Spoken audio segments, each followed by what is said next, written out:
This is a demonstration of how to measure and fill out the inspection guide for all types of staircases.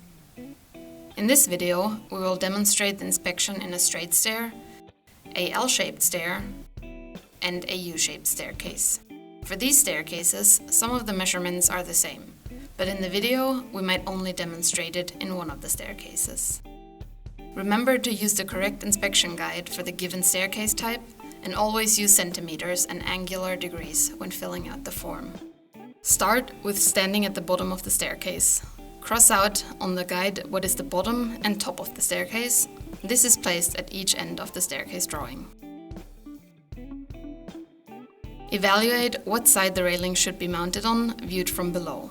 For all turning stairs, the railing must be mounted on the outer turn, where the step depth is the largest. For straight stairs, the railings shall be mounted on the side where you can extend the railings furthest in the top and bottom, and where you can achieve a good fixation to the wall. Measure the available distance between the nose of the bottom step and the first obstacle, or where the wall ends.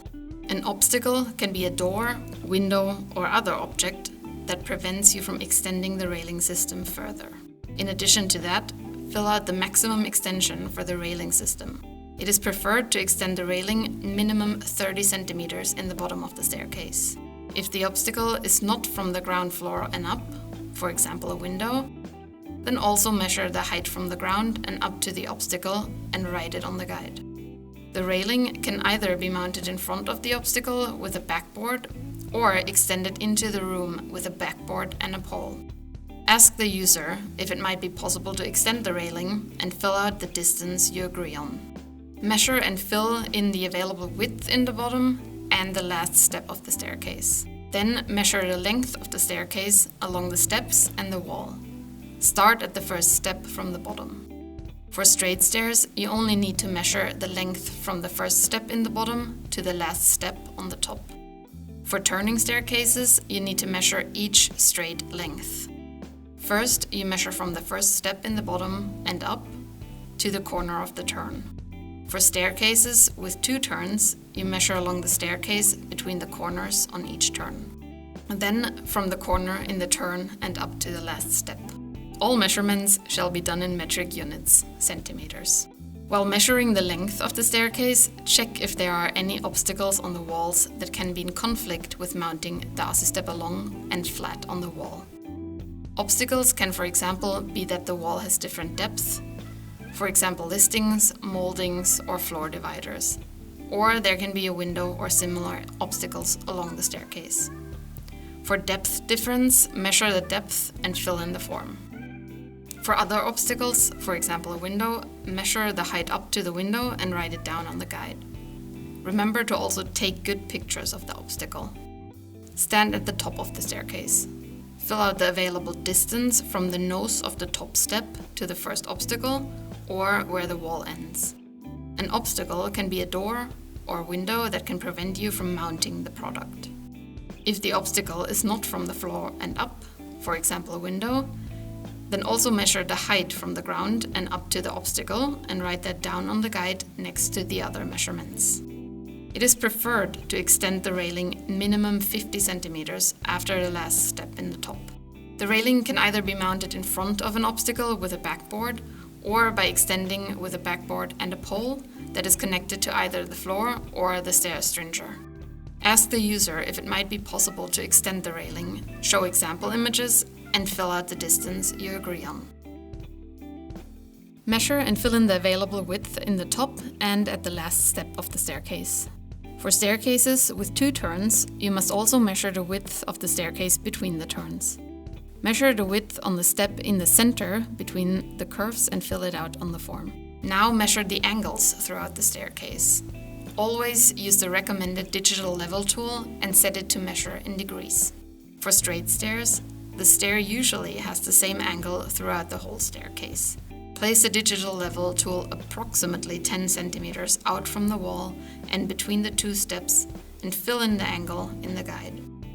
If the height of the steps vary a lot, not just the top and bottom step, then check the angle between more steps and fill in more angles on the guide. For staircases with 1 or more turns, you can start measuring at the bottom of the staircase and between the second and third last step.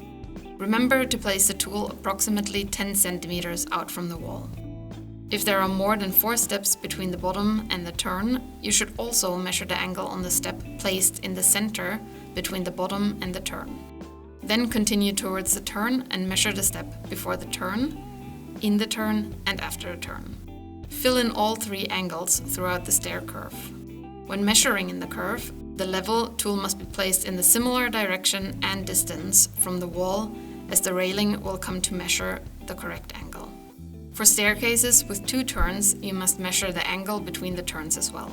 Check the angle on the steps in the center between the curves and fill it out on the form. Then measure the second turn as you did for the first turn.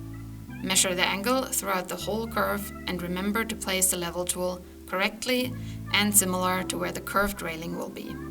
If there are more than 4 steps between the turn and the top, you should also measure the angle on the step placed in the center between the top and the turn. At the top of the staircase, you measure the angle between the second and third last step. Check that you have filled in all the necessary angles and that you have used degrees. A staircase is normally between 20 and 50 degrees, so if you think your measurements are incorrect, check the angles one more time. Now measure the height of a step in the staircase. Normally, the step height is similar throughout the whole staircase and you only need to measure 1 step. Measure the step in the center of the staircase and fill out the form. If it seems like the steps vary a lot through the staircase, measure more step heights and add the measurements in the guide. Now check what type of wall there is on the side where the ASSI step will be mounted. Also ask the customer if there are any electrical cables or plumbing behind the wall surface. For stairs with turns, the wall type can be different on each side of the turn.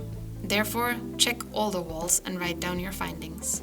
When all the measurements are filled into the form, take pictures of the staircase. It's important that there is light in the room so that the staircase and the surroundings are visible. If not, try to use flash and check if the pictures give good information. It is important to have good quality pictures of the area in the bottom, through the staircase, and the area in the top. At the top and bottom of the staircase, take a few steps back so that the picture shows as much of the area as possible, both before the steps and the area at the end of the steps. This is used to help find the best solution for the ASSI step in case there are obstacles that prevent you from extending the railing 50 centimeters from the last step in the top and 30 centimeters in the bottom. Take pictures to cover and show the whole staircase and the wall. Normally, it is difficult to get this in one photo, so take multiple photos to both cover the different sections of the staircase and the walls. If there are some obstacles along the wall, take pictures so they are visible. Finally, remember to add information about the user in the top left corner on the inspection guide.